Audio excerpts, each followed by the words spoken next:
This is the Business of Leadership Series Minute with your host, the best-selling author of Don't Buy a Duck and founder of MarketingStrategyHero.com, Derek Champagne. I remember being younger and seeing a 60-year-old, a 70-year-old person and being like, they must have it all figured out. And as I'm getting older and I'm with people older than wiser than me, I'm seeing that they're that age, they're older than me, and they don't have it all figured out. And, and it is interesting how some of the hang-ups I see a 60, 70-year-old man, woman who are dealing with things from when they were a child, from their parents or from whatever influence they had, and they're still not over it. For me, the big lesson lately has been, it was in a book I read that had a quote that said, behind every mountain are more mountains. So even when you pass through this current trial or this current being late or, you lose a client or something happened that wasn't your fault, and to worry about it, it only makes it worse, especially if you're doing the best you can or acting with integrity and honor and all the things that we try to do.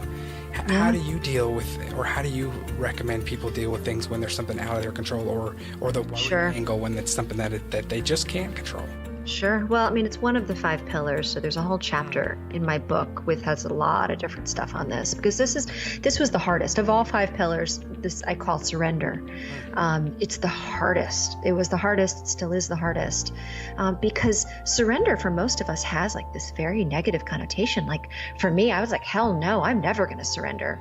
I'm never, because we feel like it's giving up. If we stop that fight, if we accept that things are out of our control, in our mind, that's like weakness, and that's giving up. And it's actually completely the opposite. It's saying, I can come at this from a place of trust and faith. And it doesn't matter at all like what we believe about God or spirituality or religion or any of that stuff. What I say is just look around at life. Like life is all around us. Like the sun rises, the sun sets, like the water, the tides, plants sprout, they grow. Like there is a life force that we are part of. Like we are that. And it is much bigger than we are. And there's a great Marianne Williamson quote, like you can try to control everything in your life, or you can let the same force that keeps the planets in orbit and, the sun rising and setting, you can let that do some of the work.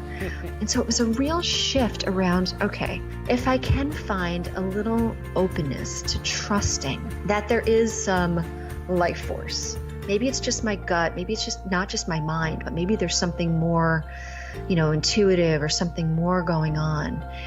When those things come that are out of our control, then we can start that whole serenity prayer thing. Like, I know that I'm going to have the courage to change everything that I can. And I'm going to find that acceptance, the serenity to accept the things that are out of our control, which includes things that have already happened. And I'm sure you're with me on this, that a lot of the stuff I used to fight, it had already happened. So what kind of energy am I wasting? Energy that I want to use to be making things better, wasting energy fighting something that actually already happened.